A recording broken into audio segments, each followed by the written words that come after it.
Xabaringiz bor, Ichki ishlar vazirligining tegishli farmoyishiga asosan Quva tumanidagi 4-sonli umumiy o'rta ta'lim maktabi Ichki ishlar vazirligi tomonidan o'talqi olingan bo'lib, ayni kunlarda maktabdagi kapital ta'mirlash, ta'lim sifatini oshirish borasida tizimli ishlar yo'lga qo'yilmoqda. Ushbu maktab binosi 1969-yilda qurilgan bo'lib, hozirgi kunda bu yerda 455 nafar o'quvchilar ta'lim oladi. Ichki ishlar vazirligi ishchi guruhi hamda viloyat ichki ishlar boshqarmasi rahbariyati tomonidan maktabda o'rganishlar olib borilib, aniqlangan kamchiliklarni bartaraf etish yuzasidan amalga oshirilishi zarur bo'lgan chora-tadbirlar belgilab olindi va puxta reja bilan ishga kirishildi.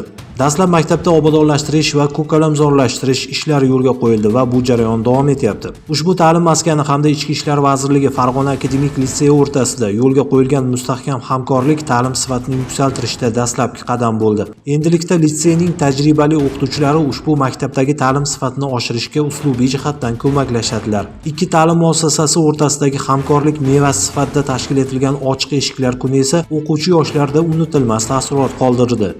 Akademik liseyga kelib, bu yerda o'zimizga taassurot oldik, hamma yoqda aylandik, ko'rdik, bu yerda tadbirlarni ko'rdik. 9-sinflar bitirgandan keyin bu yerda o'qish imkoniyati bor ekan, ahvol yaxshi ekan. Ko'zlangan asosiy maqsad mana shu hududlarimizda ham, aynan masalan o'sha Quva tumanida 4-maktabda shu o'quvchilar o'rtasida huquqiy madaniyat, vatanga sadoqat va keyingi yillardagi huquqni muhofaza qiluvchi organlarga yaxshi kadrlarni tanlab olish uchun hamkorlikni yo'lga qo'ydik.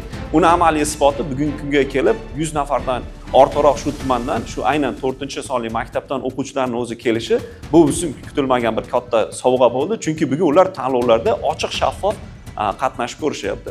Maktab o'quvchilari akademik litseyga taklif etildi. Ular ochiq eshiklar kuni bilan birga direktor sovrini uchun o'tkazilgan fan olimpiadasida faol ishtirok etdilar. Olimpiada o'tkazilgan kuni litsey hovlisi minglab yoshlar bilan gavjum bo'ldi. Shu kuni viloyat ichki ishlar boshqarmasi sohaviy xizmatlari hamda tezkor vazifalarni bajaruvchi safarbar otryadi xodimlari tomonidan harbiy texnikalar namoyishi va ko'rgazmalar ham tashkil etildi. Bilimlar bahsi esa tasdiqlangan tartib va jadval asosida tashkil etilib, yakunda yuqori natijalarni ko'rsatgan ishtirokchilar faxriy yorliq va esdalik sovg'alar bilan taqdirlandilar.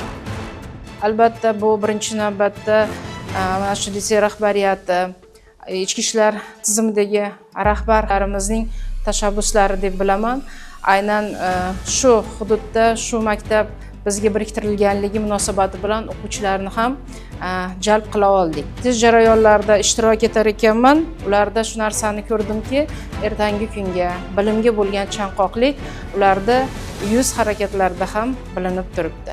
Bundan tashqari tadbir ishtirokchilari litsey hayoti, o'quv jarayonlari, kutubxonalar, oshxona, sport zallari bilan to'liq tanishdilar. Bu esa yoshlar qalbida ona vatanga muhabbat, ichki ishlar organlari kasbiga bo'lgan havas tuyg'ularini yanada oshirishga xizmat qildi.